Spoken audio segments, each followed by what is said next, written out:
नमस्कार दोस्तों, स्वागत है हमारे YouTube चैनल में। मेरा नाम है संजय और आज हम भारतीय इतिहास का पार्ट 3 स्टार्ट करेंगे। पिछले 2 पार्ट कंप्लीट हो चुके हैं इतिहास के और आज तीसरा पार्ट है। तो आज का पहला टॉपिक है, देखिए, मौर्य साम्राज्य। तो चलिए शुरू करते हैं। चंद्रगुप्त मौर्य 322 ईसा पूर्व से 298 ईसा पूर्व ने चाणक्य की सहायता से नंद वंश के शासक धननंद को अपदस्थ कर मौर्य साम्राज्य की स्थापना की। ठीक है, तो यहाँ पर देखिए, चंद्रगुप्त मौर्य ने चाणक्य, जो उसका मंत्री था, ठीक है, की सहायता से, चाणक्य ने को कौटिल्य भी कहते हैं जिसने अर्थशास्त्र की रचना की है, ठीक है, की सहायता से नंद वंश के शासक धननंद को अपदस्थ कर मौर्य साम्राज्य की स्थापना की। देखिए, नंद वंश का जो शासक था धननंद, उसको अपदस्थ कर, पराजित कर मौर्य साम्राज्य की स्थापना की चंद्रगुप्त मौर्य ने। अगला है, बिंदुसार ने सीरिया के शासक एंटियोकस से अंजीर, मदिरा तथा एक दार्शनिक की मांग की थी। ठीक है, तो बिंदुसार ने सीरिया के शासक एंटियोकस, नाम ध्यान रखिएगा, एंटियोकस से अंजीर, मदिरा तथा एक दार्शनिक की मांग की थी। अगला है, अशोक 273 ईसा पूर्व से 232 ईसा पूर्व अपनी प्रजा के नैतिक उत्थान के लिए प्रतिपादित धम्म के लिए विश्वविख्यात है। तो अशोक जो है वह अपनी प्रजा के नैतिक उत्थान के लिए, है ना, वह अपनी प्रजा का हित चाहता था, तो उनके नैतिक उत्थान के लिए प्रतिपादित धम्म के लिए विश्वविख्यात है। देखिए, धम्म का मतलब होता है, देखिए, जब अशोक ने कलिंग पर आक्रमण, अशोक ने जब कलिंग विजय किया था, कलिंग विजय, तब क्या हुआ था कि उसका हृदय परिवर्तन हो गया था। मतलब बहुत ज़्यादा रक्तपात और हिंसा देखकर उसका हृदय बदल गया था और उसने धम्म की नीति अपना ली थी, मतलब अहिंसा की नीति अपना ली थी। उसने कसम खा ली थी कि आज के बाद मैं युद्ध नहीं करूंगा और न ही हिंसा करूंगा। ठीक है, तो वही है, इसके लिए अपने प्रजा के नैतिक उत्थान के लिए उन्होंने धम्म को चुना। ठीक है, ताकि किसी का खून न बहे, है ना, और हिंसा ना हो। अगला यहाँ पर देखिए, अशोक ने अपने शासन के 8वें वर्ष 261 ईसा पूर्व में कलिंग पर आक्रमण किया तथा उसे जीत लिया। देखिए, मैं पहले ही बता रहा हूँ आपको, अशोक ने, देखो, कलिंग पर आक्रमण किया था और उसे विजित कर लिया था, पर इस युद्ध में इतने ज़्यादा हिंसा और रक्तपात हुई कि अशोक का हृदय परिवर्तन हो गया और उसने अहिंसा की नीति अपना ली। अगला है, देखिए, यहाँ पर कलिंग के साथ हुए युद्ध में भारी रक्तपात को देख अशोक ने युद्ध नीति को छोड़ धम्म नीति का पालन किया। मैंने पहले ही बता दिया आपको कि कलिंग में बहुत ज़्यादा रक्तपात देखकर, ठीक है, अशोक का हृदय परिवर्तन हो गया और उसने युद्ध नीति को छोड़कर धम्म की नीति अपना ली, मतलब अहिंसा की नीति अपना ली। अगला है, अशोक ने अपने बड़े भाई सुमन के पुत्र निग्रोध से प्रभावित होकर बौद्ध धर्म को अपनाया। बाद में उपगुप्त ने उसे बौद्ध धर्म में दीक्षित किया। ठीक है, तो देखिए, अशोक के जो बड़े भाई थे सुमन, उसके पुत्र का नाम था निग्रोध, ठीक है, उससे प्रभावित होकर बौद्ध धर्म को अपनाया, क्योंकि जो उसका पुत्र निग्रोध था वह भी बौद्ध धर्म का बहुत बड़ा भक्त था। ठीक है, वो ज्ञाता था, है ना, तो उसे प्रभावित होकर अशोक ने भी बौद्ध धर्म अपनाया। बाद में उपगुप्त ने उसे बौद्ध धर्म की दीक्षा दी। ठीक है, जो उपगुप्त है उसने अशोक को बौद्ध धर्म में दीक्षित किया। ठीक है, अगला यहाँ पर, अशोक के धम्म की परिभाषा राहुलोवाद सूत्र से ली गई है। अशोक के कलिंग युद्ध तथा हृदय परिवर्तन की जानकारी उसके 13वें शिलालेख में मिलती है। अशोक के धम्म की परिभाषा जो है वो कहाँ से ली गई है? राहुलोवाद सूत्र से ली गई है। यहाँ पर एक क्वेश्चन बन सकता है कि अशोक के धम्म की परिभाषा कहाँ से ली गई है? तो राहुलोवाद सूत्र से। अशोक के कलिंग युद्ध तथा हृदय परिवर्तन की जानकारी उसके 13वें शिलालेख में मिलती है। देखिए, जो शिलालेख हैं, अशोक ने कई सारे शिलालेख अपने साम्राज्य में जगह जगह स्थापित किए थे, तो उन्हीं शिलालेखों में से 13वें शिलालेख में अशोक के कलिंग युद्ध और हृदय परिवर्तन की जानकारी मिलती है। ठीक है, अगला है यहाँ पर, अशोक ने अपने शासकीय एवं राजकीय आदेशों को शिलालेखों पर खुदवाकर साम्राज्य के विभिन्न भागों में स्थापित किया। मैंने पहले ही बताया कि अशोक ने बहुत सारे शिलालेखों पर खुदवाकर अपने साम्राज्य के विभिन्न स्थानों पर अपने शिलालेखों को स्थापित किया था। ठीक है, ताकि प्रजा उसे देख सके, है ना, और अपने राजा की नीतियों को और आदेशों को समझ सके। ठीक है, अब अगला है यहाँ पर, ये शिलालेख ब्राह्मी, खरोष्टी, अरामाइक तथा ग्रीक लिपि में है। अशोक के शिलालेखों का पता सर्वप्रथम टी फैंथेलर ने लगाया तथा इसे पढ़ने में सर्वप्रथम सफलता जेम्स प्रिंसेप को मिली। ठीक है, तो ये जो शिलालेख हैं वो ब्राह्मी, खरोष्ठी और अरामाइक तथा ग्रीक लिपि में है। ठीक है, और अशोक के शिलालेखों का पता सर्वप्रथम टी फैंथेलर ने लगाया। तो यहाँ पर एक क्वेश्चन बन सकता है कि अशोक के शिलालेखों का पता सर्वप्रथम किसने लगाया? तो टी फैंथेलर ने लगाया। और इसे पढ़ने में सर्वप्रथम सफलता किसे जेम्स प्रिंसेप को मिली। यहाँ पर एक और क्वेश्चन बन सकता है कि अशोक के शिलालेखों को पढ़ने में सर्वप्रथम सफलता किसे मिली, तो जेम्स प्रिंसेप को। अगला यहाँ पर मौर्य साम्राज्य में उच्च स्तर के अधिकारियों को तीर्थ कहा जाता था, जिनकी संख्या 18 बताई गई है। ठीक है, यहाँ पर देखिए मौर्य साम्राज्य में जो उच्च स्तर के अधिकारी होते थे उन्हें क्या कहा जाता था, तीर्थ कहा जाता था। क्वेश्चन बन सकता है, और उनकी संख्या कितनी है, तो 18 है। अगला यहाँ पर देखिए पॉइंट, कौटिल्य या चाणक्य के अर्थशास्त्र तथा मेगस्थनीज के इंडिका से मौर्य साम्राज्य के बारे में विशेष जानकारी मिलती है। देखिए यहाँ पर कौटिल्य या चाणक्य, देखिए चाणक्य को कौटिल्य भी कहा जाता था, है ना। तो चाणक्य ने क्या किया था, अर्थशास्त्र की रचना की थी, और मेगस्थनीज जो थे उन्होंने इंडिका की रचना की थी। ठीक है, तो इन दोनों ग्रंथों से, है ना, यह दोनों रचना से, अर्थशास्त्र और इंडिका से हमें मौर्य साम्राज्य के बारे में विशेष जानकारी मिलती है। ठीक है, अगला यहाँ पर सेल्यूकस ने मेगस्थनीज को अपने राजदूत के रूप में चंद्रगुप्त के दरबार में भेजा। जो सेल्यूकस था उसने क्या किया, मेगस्थनीज को राजदूत बनाकर चंद्रगुप्त के दरबार में भेजा था। ठीक, तो इसी वजह से क्या हुआ था, जो मेगस्थनीज है उन्होंने इंडिका की रचना की और उसमें चंद्रगुप्त मौर्य के बारे में लिखा, क्योंकि जब वो इस दरबार में आए थे तब उन्होंने चंद्रगुप्त मौर्य के बारे में जाना और अपने इंडिका में लिखा। ठीक है, अगला देख लेते हैं यहाँ पर, सेंट्रोकोटस की पहचान चंद्रगुप्त के रूप में सर्वप्रथम विलियम जोन्स ने की।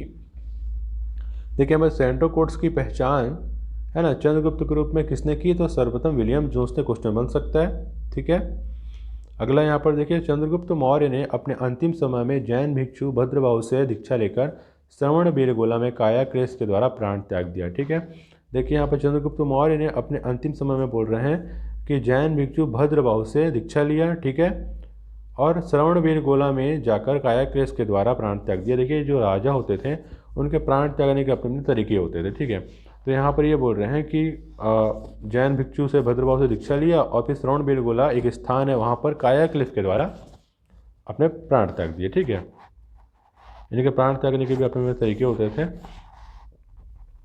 अब देखिए यहाँ पर अगला है, बिंदुसार 298 ईसा पूर्व से 272 ईसा पूर्व को अमित्रघात के नाम से भी जाना जाता है। वह आजीवक संप्रदाय का अनुयायी था। ठीक है, तो जो बिंदुसार है 298 ईसा पूर्व से 272 ईसा पूर्व तक थे ये। ठीक है, टाइम पीरियड को हल्का फुल्का आप ध्यान पे रखिए, रटने की जरूरत नहीं है। ठीक है, तो बिंदुसार को क्या अमित्रघात के नाम से जाना जाता था। ठीक है, तो यहाँ पर एक क्वेश्चन बन सकता है कि अमित्रघात कौन था, या अमित्रघात के नाम से किसे जाना जाता था, तो बिंदुसार को अमित्रघात कहते थे। ठीक है, और वह आजीवक संप्रदाय का अनुयायी था। जो बिंदुसार था वह आजीवक संप्रदाय का अनुयायी था। अगला यहाँ पर देखिए, अगला टॉपिक स्टार्ट होता है यहाँ पर देखिए, मौर्योत्तर काल में विदेशी आक्रमण। ठीक है, अब मौर्य काल में कौन कौन से विदेशी आक्रमण हुए इनके बारे में हम पढ़ते हैं, बहुत ही इंपॉर्टेंट है। तो चलिए शुरू करते हैं। पहला आक्रमण किया यवन लोगों ने।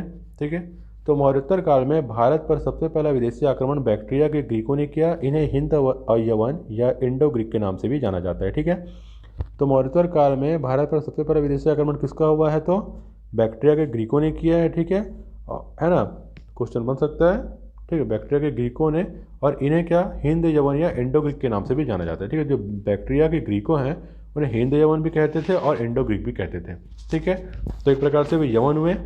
तो मौर्योत्तर काल में भारत पर आक्रमण करने वाले पहले विदेशी कौन थे, यवन थे। ठीक है, या बैक्ट्रिया के ग्रीकों या हिंद यवन या इंडो ग्रीक, आप कुछ भी नाम लिख सकते हैं अब। ठीक है, अब यहाँ पर देखिए, अगला यहाँ पर देखिए, हिंद यवन शासकों में मिनांडर सर्वाधिक महत्वपूर्ण है। उसकी राजधानी साकल थी। प्रसिद्ध बौद्ध दार्शनिक नागसेन के साथ मिनांडर मिलिंद के द्वारा किए गए वाद विवाद का विस्तृत वर्णन मिलिंद पन्हो नामक ग्रंथ में है। इंडो ग्रीक शासकों ने भारत में सर्वप्रथम सोने के सिक्के तथा लेखयुक्त सिक्के जारी किए। ठीक है, तो हिंद यवन शासकों में जो मिनांडर है वो सर्वाधिक महत्वपूर्ण है। ठीक है, ये एक शासक था मिनांडर जो हिंद यवन शासकों में सर्वाधिक महत्वपूर्ण है। तो यहाँ पर एक क्वेश्चन बन सकता है कि हिंद यवन शासकों में सर्वाधिक महत्वपूर्ण शासक कौन था, तो वो था मिनांडर, जिसका एक नाम क्या था, मिलिंद भी था। ठीक है, अब उसकी राजधानी साकल थी। मिनांडर की राजधानी जो साकल थी। प्रसिद्ध बौद्ध दार्शनिक नागसेन के साथ मिनांडर या मिलिंद के द्वारा किए गए वाद विवाद का विस्तृत वर्णन मिलिंद पन्हो नामक ग्रंथ में है। अब देखिए, एक बौद्ध दार्शनिक थे नागसेन और उनके साथ मिनांडर का वाद विवाद हुआ है, तो उसका जो विस्तृत वर्णन है ना, उसको मिलिंद पन्हो में लिखा गया, ग्रंथ में लिखा हुआ है। तो मिलिंद पन्हो में क्या है, मिलिंद पन्हो में किसका वर्णन है, बौद्ध दार्शनिक नागसेन और मिनांडर के वाद विवाद का वर्णन मिलिंद पन्हो में है। ठीक है, अब देखिए यहाँ पर इंडो ग्रीक शासकों ने भारत में सर्वप्रथम सोने के सिक्के तथा लेख युक्त सिक्के जारी किए। तो देखिए यहाँ पर इंडो ग्रीक जो थे शासक थे, उन्होंने भारत में सर्वप्रथम सोने के सिक्के चालू किए और लेख युक्त सिक्के जारी किए। तो यहाँ से एक और क्वेश्चन बन सकता है कि भारत में सर्वप्रथम सोने के सिक्के किसने जारी किए? तो इंडो ग्रीक शासकों ने जारी किए। और लेख युक्त सिक्के भी किसने जारी किए? तो इंडो ग्रीक शासकों ने जारी किए। ठीक है, अगला यहाँ पर है देखिए, विभिन्न ग्रहों के नाम, नक्षत्रों के आधार पर भविष्य बताने की कला, संवत और सप्ताह के 7 दिनों का विभाजन यूनानियों ने भारत को सिखलाया। ठीक, तो विभिन्न ग्रहों के जो नाम हैं, नक्षत्रों के आधार, ठीक है, ग्रहों के नाम, नक्षत्रों के आधार पर भविष्य बताने की कला, जो जैसे कई लोग बताते हैं ना, नक्षत्र देखकर भविष्य बताते हैं, वो बताने की कला, संवत के बारे में, सप्ताह के 7 दिनों के बारे में यूनानियों ने ही भारत को सिखलाया है। ठीक है, भारत कैसे जाने? यूनानियों ने उन्हें ये सब सिखाया है कि सप्ताह में 7 दिन होते हैं, संवत होता है, ग्रह के नाम और नक्षत्र के आधार पर भविष्य जो बताया जाता है, वह सब यूनानियों ने भारत को सिखलाया है। अगला यहाँ पर देखिए, शकों ने आक्रमण किया था। तो शक मूलतः मध्य एशिया के निवासी थे। ठीक है, शक जो हैं वो मध्य एशिया के निवासी थे। शक शासकों में रुद्रदामन प्रमुख था। जूनागढ़ से प्राप्त उसका अभिलेख संस्कृत भाषा का पहला अभिलेख है। तो शक शासकों में रुद्रदामन क्या था? रुद्रदामन प्रथम प्रमुख था। ध्यान रखिएगा, यहाँ पर एक क्वेश्चन बन सकता है कि शक शासकों में कौन सा शासक प्रमुख था? तो रुद्रदामन प्रथम। जूनागढ़ से प्राप्त उसका अभिलेख संस्कृत भाषा का पहला अभिलेख है। ठीक है, तो यहाँ पर एक और क्वेश्चन बन सकता है कि संस्कृत भाषा का पहला अभिलेख किसका है? तो वो है रुद्रदामन का, जो कि जूनागढ़ से प्राप्त हुआ था। ठीक है, अब अगला यहाँ पर देखिए, अगला पॉइंट, रुद्रदामन प्रथम ने चंद्रगुप्त मौर्य के समय निर्मित सुदर्शन झील का पुनरुद्धार करवाया था। ये बहुत ही इंपॉर्टेंट है। देखिए, आगे कई शासक आते हैं जो सुदर्शन झील का पुनरुद्धार करते हैं, जो चंद्रगुप्त मौर्य ने बनाया था। ठीक है, तो ये बहुत ही फेमस है सुदर्शन झील। तो जो रुद्रदामन प्रथम था, उसने क्या किया था? चंद्रगुप्त मौर्य द्वारा बनाए गए या चंद्रगुप्त मौर्य के समय निर्मित हुए सुदर्शन झील का पुनरुद्धार मतलब होता है कि मरम्मत करवाना। ठीक है, पुनः सुधार मतलब कुछ टूट गया होगा, हल्का बहुत पुराना हो गया होगा, तो उसकी मरम्मत करवाई थी रुद्रदामन प्रथम ने। ठीक, अब आगे देख लेते हैं। यहाँ पर आगे है ना, पल्लव या पार्थियन। तो पल्लव मूलतः पार्थिया के निवासी थे। पहलवों का सर्वाधिक प्रसिद्ध शासक गोंदोफर्निस था। उसके शासनकाल में ईसाई धर्म प्रचारक सेंट थॉमस भारत आया था। ठीक, तो पहलव जो था वो मूलतः पार्थिया के निवासी थे। ध्यान में रखिएगा, यहाँ पर एक और क्वेश्चन बन सकता है कि पहलव कहाँ के निवासी थे? तो पार्थिया के निवासी थे। पहलवों का सर्वाधिक प्रसिद्ध शासक कौन था? तो वो था गोंदोफर्निस। ठीक है, क्वेश्चन आ सकता है, गोंदोफर्निस, ध्यान में रखिएगा। उसके शासनकाल में ईसाई धर्म प्रचारक सेंट थॉमस भारत आया था।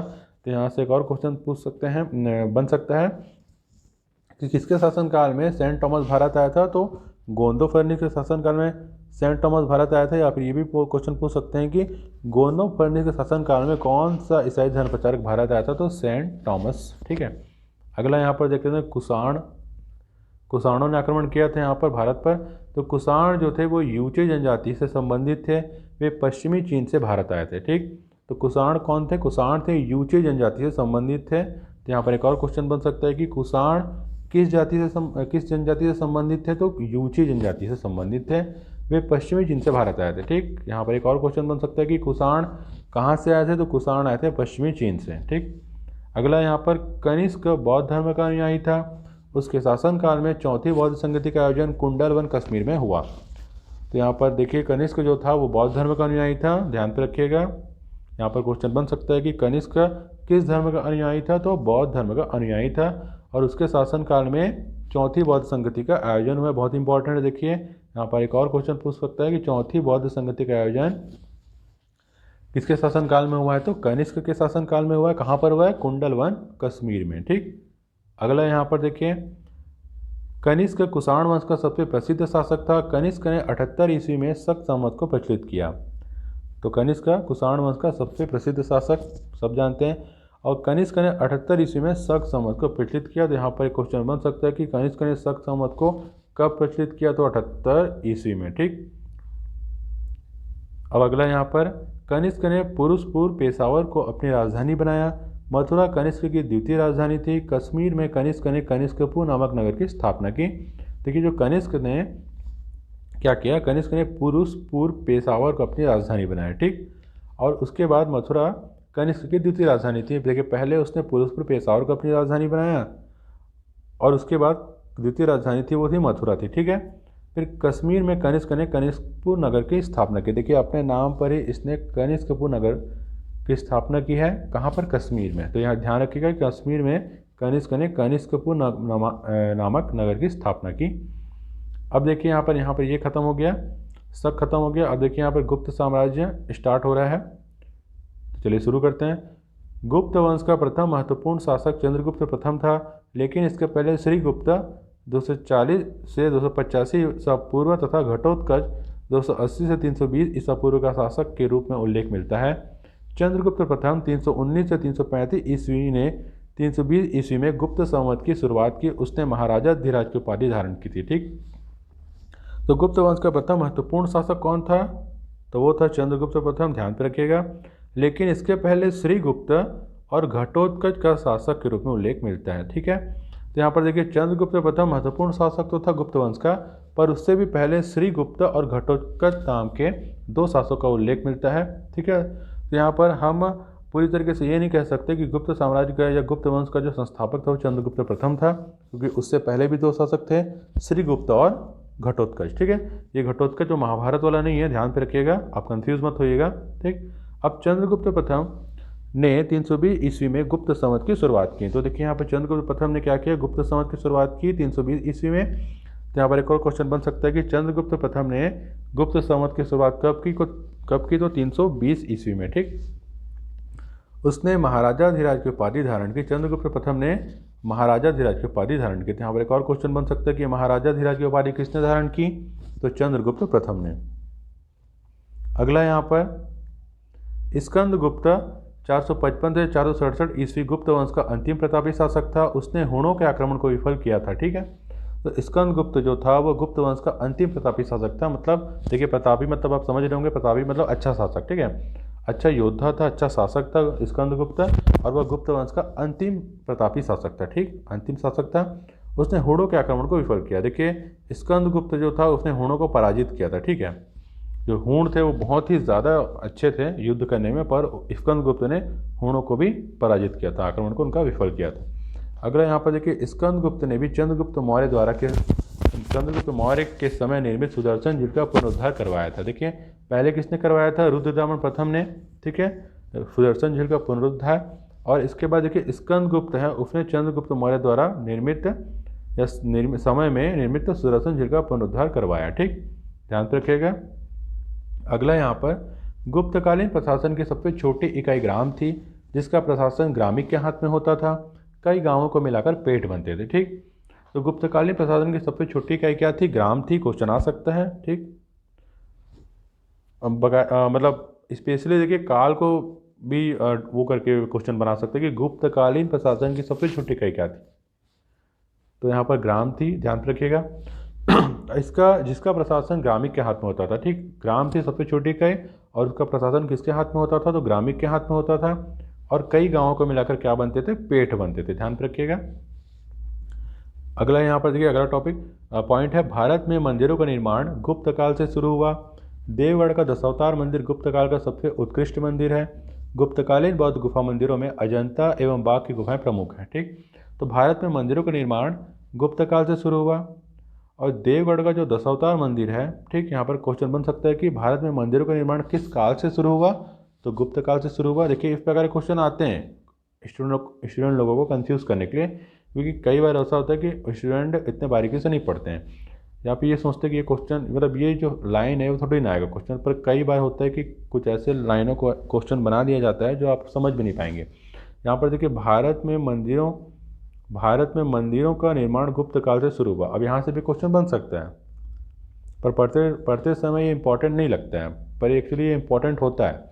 यहाँ पर क्वेश्चन बन सकता है कि भारत में मंदिरों का निर्माण किस काल से शुरू हुआ? तो गुप्त काल, ठीक है, ध्यान रखिएगा।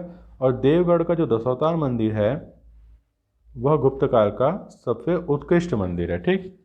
तो यहाँ पर ये भी ध्यान रखिएगा कि क्वेश्चन बन सकता है कि गुप्त काल का सबसे उत्कृष्ट मंदिर कौन सा है? तो देवगढ़ का दशावतार मंदिर।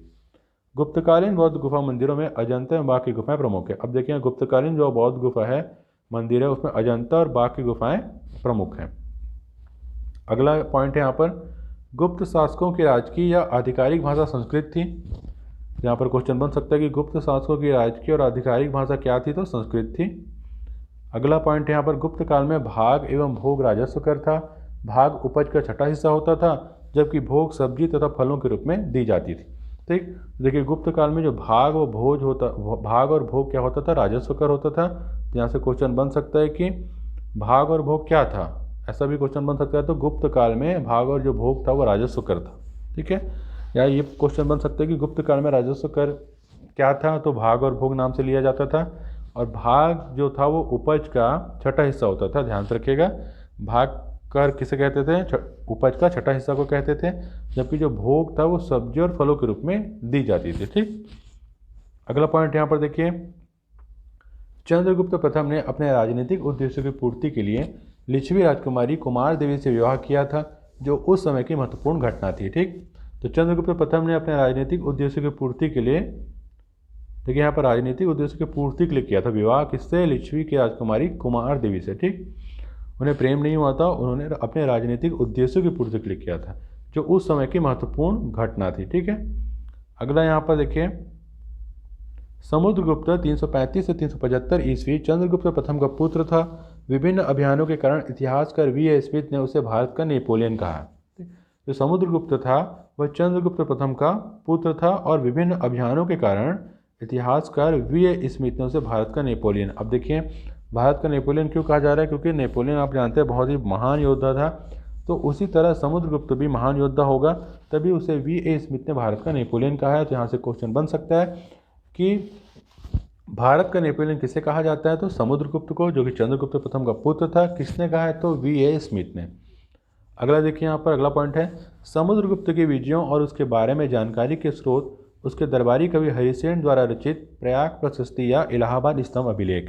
ठीक, तो समुद्रगुप्त के विजयों और उसके बारे में जानकारी के स्रोत कहाँ से मिलेंगे हमें, तो उसके दरबारी कवि हरिसेन ने रचना किया है प्रयाग प्रशस्ति का या इलाहाबाद स्तंभ अभिलेख। ठीक, दो जगह से मिलेगा। ठीक है, समुद्रगुप्त के विजय के बारे में जानकारी एक तो अपने हरिसेन द्वारा रचित प्रयाग प्रशस्ति और दूसरा इलाहाबाद स्तंभ अभिलेख। ठीक है, तो यहाँ से एक और क्वेश्चन बन सकता है कि हरिसेन प्रयाग प्रशस्ति के रचयिता कौन है, तो हरिसेन है। ठीक है,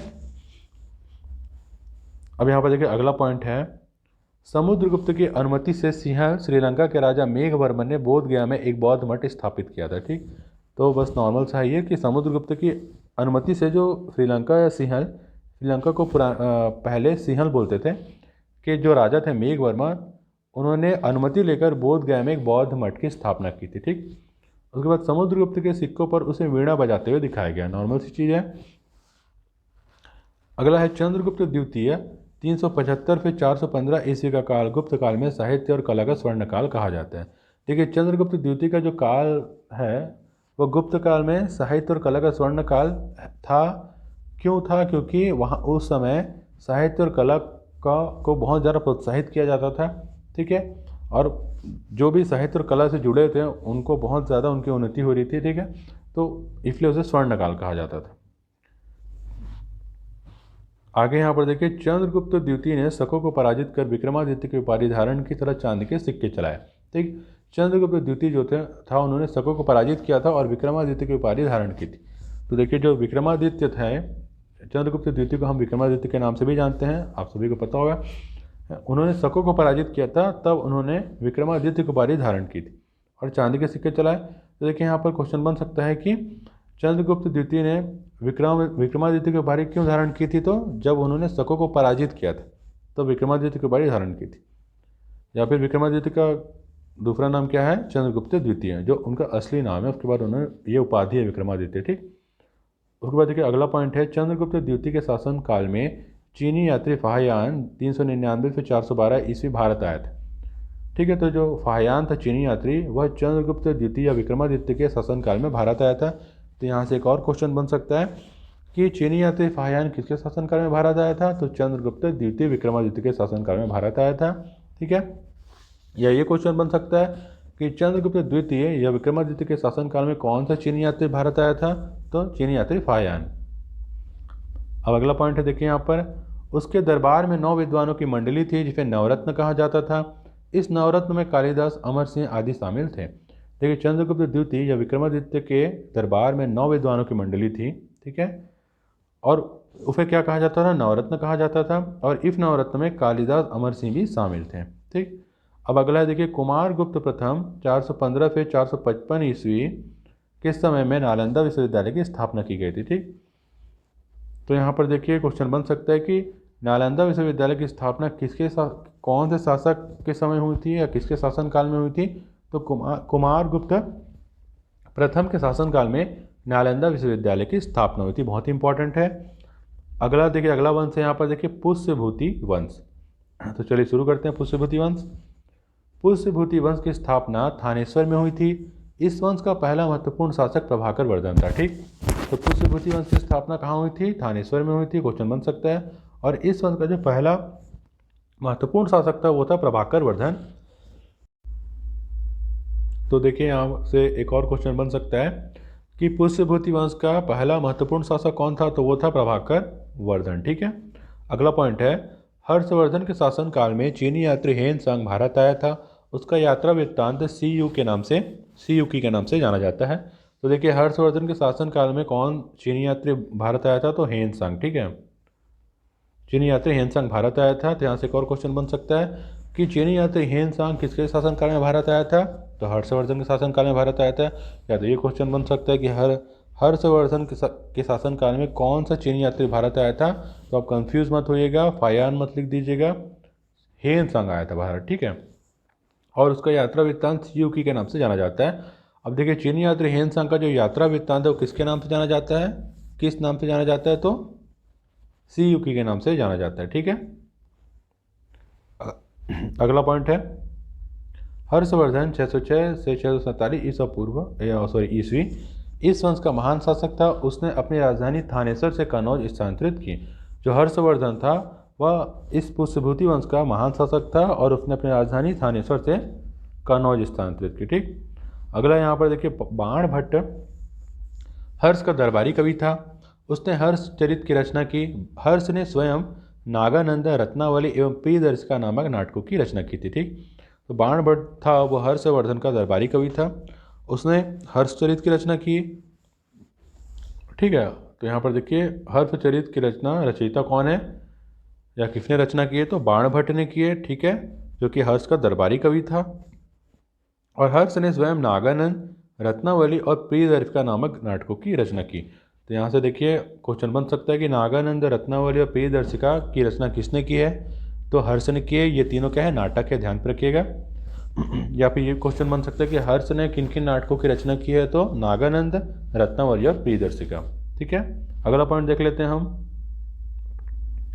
हर्ष का चालुक्य शासक पुलकेशिन द्वितीय से नर्मदा नदी तट पर युद्ध हुआ था, जिसमें हर्ष की पराजय हुई थी। देखिए यहाँ पर हर्ष का चालुक्य शासक का पुलकेशिन द्वितीय से युद्ध हुआ था, कहाँ पर, नर्मदा नदी तट पर, और जहाँ पर हर्ष की पराजय हो गई थी, ठीक। अब यहाँ पर देखिए अगला है गुप्तोत्तर वंश, ठीक। तो गुप्तोत्तर वंश में देखिए पहला है पल्लव वंश। तो चलिए शुरू करते हैं। पल्लव वंश की स्थापना सिंह विष्णु ने की थी। इसकी राजधानी कांचीपुरम थी। पल्लव वंश की स्थापना किसने की थी, तो सिंह विष्णु ने की थी, क्वेश्चन बन सकता है। और इसकी राजधानी कांचीपुरम थी, ध्यान रखिएगा। अगला है मत्तविलास प्रहसन की रचना पल्लव नरेश महेंद्र वर्मन ने की। महाबलीपुरम के रथ मंदिर का निर्माण पल्लव नरेश नरसिंह वर्मन प्रथम के समय हुआ था। उसने वातापी कोण की उपाधि ग्रहण की, ठीक। तो देखिए मत्तविलास प्रहसन की रचना किसने की है, तो पल्लव नरेश महेंद्र वर्मन ने की है, ठीक है। और महाबलीपुरम के रथ मंदिर का निर्माण पल्लव नरेश नरसिंह वर्मन प्रथम के समय हुआ है, ठीक है।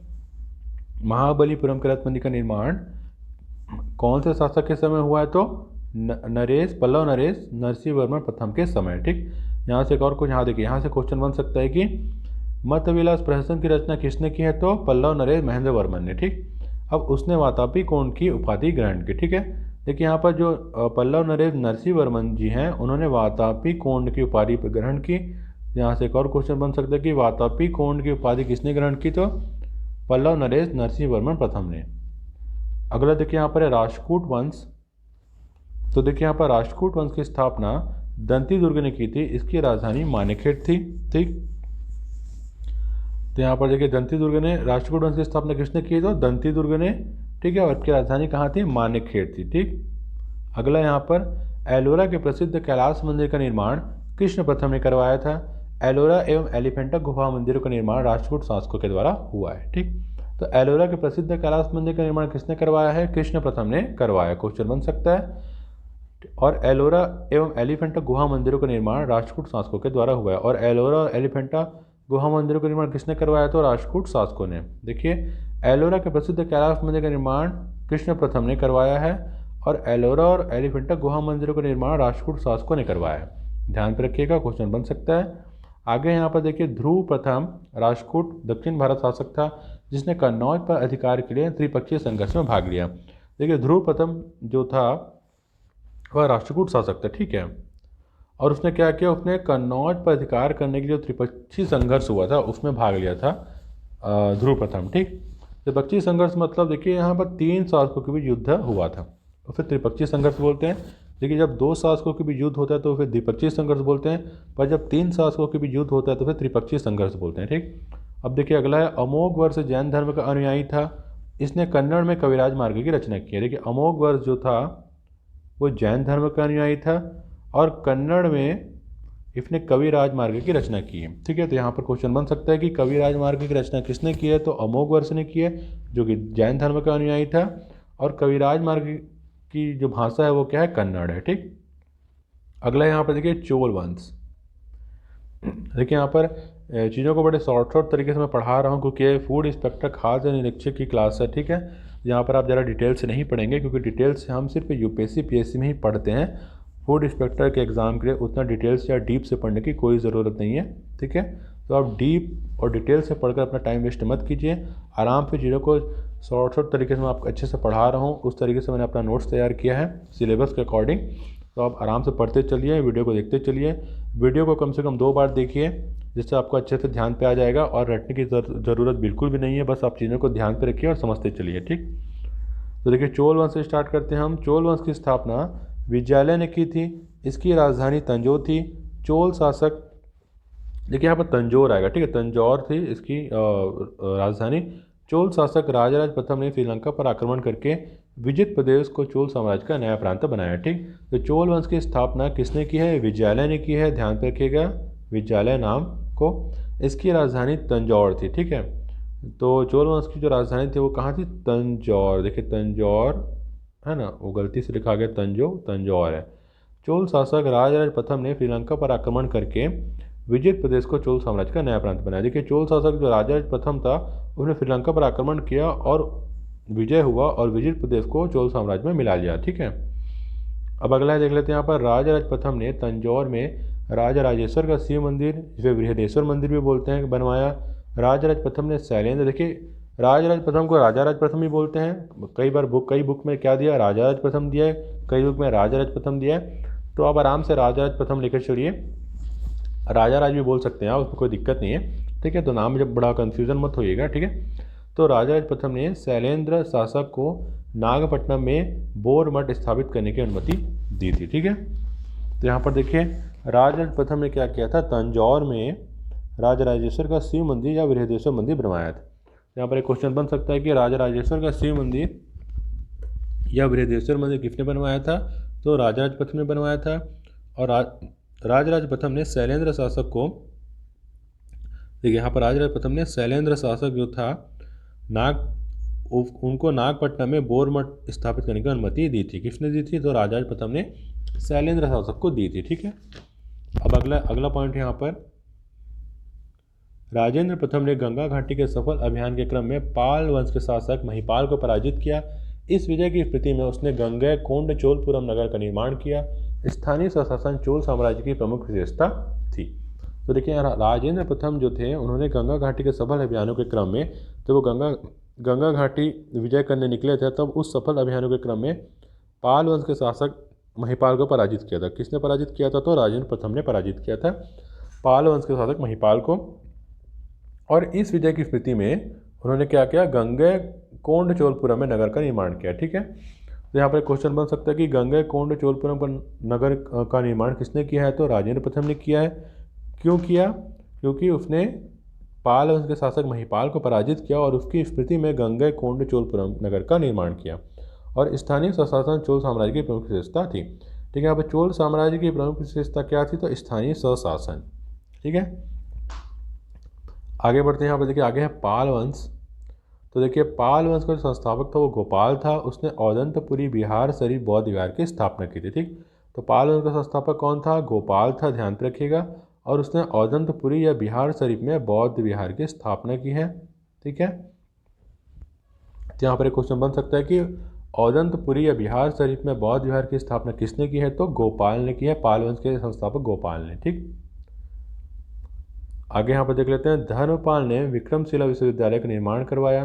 कन्नौज के लिए हुए त्रिपक्षीय संघर्ष की शुरुआत प्रतिहार नरेश वत्सराज ने की थी तथा त्रिपक्षीय संघर्ष का अंत गुर्जर प्रतिहारों की अंतिम विजय से हुआ था। इस संघर्ष में धर्मपाल ने भी भाग लिया। अब देखिए यहाँ पर धर्मपाल ने विक्रमशिला विश्वविद्यालय का निर्माण करवाया। यहाँ पर विक्रमशिला विश्वविद्यालय का निर्माण करवाया किसने? धर्मपाल ने। यहाँ से क्वेश्चन बन सकता है कि विक्रमशिला विश्वविद्यालय का निर्माण किसने करवाया? तो धर्मपाल ने करवाया। और कन्नौज के लिए हुए त्रिपक्षीय संघर्ष की शुरुआत, देखिए यहाँ पर जो त्रिपक्षीय संघर्ष हुआ था वो किसके लिए हुआ था? कन्नौज के लिए हुआ था। ठीक है, तो यहाँ पर 3 शासकों के बीच युद्ध लड़ा गया था जिसमें प्रतिहार नरेश थे, वत्सराज, ठीक है, वो थे, और गुर्जर प्रतिहार भी शामिल थे। ठीक है, और यहाँ पर धर्मपाल भी थे। ठीक है, तो यहाँ पर देखिए, यहाँ पर इस लाइन से स्पष्ट है, देखिए यहाँ पर कि त्रिपक्षीय संघर्ष का जो अंत था वो गुर्जर प्रतिहारों के अंतिम विजय से हुआ था। मतलब इसमें इस त्रिपक्षीय संघर्ष में विजय किसकी हुई थी? गुर्जर प्रतिहारों की हुई थी। ठीक है, और वत्सराज ने भाग लिया था, प्रतिहार नरेश वत्सराज ने। ठीक है, गुर्जर प्रतिहार, ठीक है, प्रतिहारी थे तो अपने वत्सराज गुर्जर लोगों ने भाग लिया था, गुर्जर ने भाग लिया था और प्रतिहार ने भाग लिया था और धर्मपाल ने भाग लिया था। ठीक, अगला यहाँ पर देख लेते हैं अन्य महत्वपूर्ण राजवंश। अब देखिए एक्स्ट्रा चीज़ें हैं वो मैं आपको बता दे रहा हूँ, वो भी एग्जाम में आ सकते हैं। ठीक है, तो देखिए यहाँ पर कश्मीर के कारकोट वंश के शासक ललितादित्य मुक्तापीड़ ने प्रसिद्ध सूप मंदिर मारतंड का निर्माण करवाया। ठीक है, कश्मीर के कारकोट वंश के शासक थे ललितादित्य मुक्तापीड़ ने क्या किया? प्रसिद्ध सूप मंदिर मारतंड का निर्माण कराया। तो यहाँ पर एक क्वेश्चन बन सकता है कि प्रसिद्ध सूप मंदिर मारतंड का निर्माण किसने करवाया? तो कारकोट वंश के शासक ललितादित्य मुक्तापीड़ ने करवाया। ठीक है, अगला यहाँ पर देखिए राज तरंगिणी की रचयिता कल्हड़ कश्मीर के लाहौर वंश के शासक हब के दरबार में रहता था। ठीक, तो राज तरंगिणी का जो रचयिता था कौन था? कल्हड़ था। ठीक है, तो यहाँ पर एक क्वेश्चन बन सकता है कि राज तरंगिणी का रचयिता कौन था? तो कल्हड़ था, और कल्हड़ जो था वो कश्मीर के लाहौर वंश के शासक हब के दरबार में रहता था। आगे यहाँ पर देखिए कल्हड़ ने राज तरंगिणी की रचना लाहौर वंश के, देखिए यहाँ पर लोहार लिखा है, वो लाहौर है, तो लाहौर वंश के अंतिम शासक जयंती के काल में की। देखिए यहाँ पर ये जयंती, आप थोड़ा सा ध्यान दीजिएगा, ये जयंती है। ठीक है, तो कल्हड़ ने राज तरंगिणी की रचना लाहौर वंश के अंतिम शासक जयंती के काल में की। ठीक है, तो यहाँ से एक और क्वेश्चन बन सकता है कि कल्हड़ ने राज तरंगिणी की रचना किसके शासनकाल में की? तो जयंती के शासनकाल में की। अगला यहाँ पर देखिए उड़ीसा के गंग वंश के शासक नरसिंह प्रथम ने भी कोणार्क में सूर्य मंदिर का निर्माण करवाया। देखिए उड़ीसा के जो गंग वंश के शासक थे नरसिंह प्रथम, उन्होंने क्या किया? उन्होंने कोणार्क में सूर्य मंदिर का निर्माण करवाया। तो यहाँ से क्वेश्चन बन सकता है कि कोणार्क में सूर्य मंदिर का निर्माण किसने करवाया? तो उड़ीसा के गंग वंश के शासक नरसिंह प्रथम ने। अगला पॉइंट यहाँ पर देख लेते हैं पृथ्वीराज चौहान ने तराइन के प्रथम युद्ध 1191 ईस्वी में मोहम्मद गोरी को पराजित किया, किंतु तराइन के द्वितीय युद्ध 1192 ईस्वी में गोरी से पराजित हो गया। देखिए पृथ्वीराज चौहान जो था उन्होंने तराइन का जो प्रथम युद्ध हुआ था 1191 ईस्वी में, उसमें उन्होंने मोहम्मद गोरी को पराजित किया था, पर क्या किया? मोहम्मद गोरी को पराजित करते हुए छोड़ दिया, उसे जाने दिया। ठीक है, बंदी भी नहीं बनाया, उसने जाने दिया। तो मोहम्मद गोरी ने दोबारा आक्रमण किया और तराइन के द्वितीय युद्ध हुआ 1192 में, मतलब 1 साल बाद, और उसमें उसने पृथ्वीराज चौहान को पराजित किया। ठीक है, उसके बाद देखिए यहाँ पर अगला है अनंगपाल तोमर ने दिल्ली शहर की नींव डाली थी। जो अनंगपाल शासक थे अनंगपाल तोमर, उन्होंने दिल्ली शहर की नींव डाली थी। तो यहाँ से क्वेश्चन बन सकता है कि दिल्ली शहर की नींव किसने डाली? तो अनंगपाल तोमर ने। नाम ध्यान पे रखिएगा। अब देखिए अगला पॉइंट है चंदेल वंश का संस्थापक नुन्नुक था, इसकी राजधानी खजुराहो थी। खजुराहो के मंदिर का निर्माण चंदेलों ने करवाया था। परमारों की राजधानी उज्जैन थी, बाद में चलकर धारा इनकी राजधानी बनी। ठीक है, तो चंदेल वंश का संस्थापक कौन था? नुन्नुक था। तो यहाँ पर क्वेश्चन बन सकता है कि चंदेल वंश का संस्थापक कौन था? नुन्नुक था और इसकी राजधानी खजुराहो थी। ठीक है, राजधानी खजुराहो थी। खजुराहो के मंदिर का निर्माण चंदेलों ने करवाया था। तो यहाँ पर क्वेश्चन बन सकता है कि खजुराहो के मंदिर का निर्माण किसने करवाया था? तो चंदेलों ने करवाया था। परमारों की राजधानी उज्जैन थी, बाद में चलकर धारा इनकी राजधानी बनी। ठीक, अब अगला पॉइंट देख लेते हैं यहाँ पर। परमार वंशी शासक भोज एक महान कवि था। उसने कविराज की उपाधि धारण की थी। भोज की कुछ रचनाओं में सम्रांग सूत्रधार, सरस्वती कंठाभरण, विद्या विनोद, राजमार्तंड आदि प्रमुख हैं। तो देखिए, परमार वंशी शासक भोज एक महान कवि था। ठीक, उसने कविराज की उपाधि धारण की थी। तो यहाँ पे क्वेश्चन बन सकता है कि कविराज की उपाधि किसने धारण की थी? तो परमार वंशी शासक भोज। ठीक है, अब भोज की कुछ रचनाओं में देखिए, यहाँ पर कुछ रचना दी है भोज की, वो क्या क्या है देखिए। सम्रांग सूत्रधार, ठीक है, एक बार और देख लेते हैं। यहाँ पर देखिए, सम्रांग सूत्रधार, सरस्वती कंठाभरण, विद्या विनोद, राजमार्तंड और ठीक है, ये है 1 2 3 4 5। ठीक है, 4 रचना है। ठीक है, यहाँ पर क्वेश्चन बन सकता है, ठीक है, कि भोज की रचना पूछ देगा और रचना दे देगा कौन कौन सी है। तो याद रखिएगा, सम्रांग सूत्रधार, सरस्वती कंठाभरण, विद्या विनोद और राजमार्तंड। अगला है और आखिरी है हमारे यहाँ पर। भोज ने धार में एक सरस्वती मंदिर की स्थापना की। चौहान शासक अजय पाल ने अजमेर नगर की स्थापना की। पृथ्वीराज चौहान को राय पिथौरा भी कहा जाता है। उसके राजकवि चंद्रबरदाई ने पृथ्वीराज रासो नामक महाकाव्य लिखा। तो देखिए, यहाँ पर जो भोज है उन्होंने क्या किया? धार में एक सरस्वती मंदिर की स्थापना की है। यहाँ पर एक क्वेश्चन बन सकता है कि धार में सरस्वती मंदिर की स्थापना किसने की? तो भोज ने की है। ठीक है, और चौहान शासक अजय पाल ने अजमेर नगर की स्थापना की। देखिए, यहाँ पर चौहान शासक अजय पाल ने अजमेर नगर की स्थापना की। तो यहाँ पर एक और क्वेश्चन बन सकता है कि अजमेर नगर की स्थापना किसने की है? तो चौहान शासक अजय पाल ने। और पृथ्वीराज चौहान को राय पिथौरा भी कहा जाता था। ठीक है, तो यहाँ पर एक और क्वेश्चन बन सकता है कि राय पिथौरा किसे कहा जाता था? तो पृथ्वीराज चौहान को। और उसके राजकवि जो थे चंद्रबरदाई ने पृथ्वीराज रासो नामक महाकाव्य लिखा। यहाँ पर एक और क्वेश्चन बन सकता है कि पृथ्वीराज रासो नामक महाकाव्य किसने लिखा है? तो चंद्रबरदाई, जो पृथ्वीराज चौहान का राजकवि था। अब देखिए, जो पृथ्वीराज रासो है वो एक महाकाव्य है। ठीक है, ध्यान रखिएगा। तो देखिए, आज की वीडियो यहाँ पर ख़त्म होती है। तो यहाँ पर आपको भारतीय इतिहास पार्ट 3 कंप्लीट होता है। अब अगले वीडियो में हम भारतीय इतिहास पार्ट 4 पढ़ेंगे। ठीक है, अभी इतिहास चल ही रहा है, ख़त्म नहीं हुआ है। ठीक है, तो अगर वीडियो पसंद आए तो वीडियो को लाइक कीजिएगा, शेयर कीजिएगा और हमारे यूट्यूब चैनल को सब्सक्राइब कीजिएगा। मिलते हैं अगली वीडियो में, तब तक के लिए नमस्कार, धन्यवाद।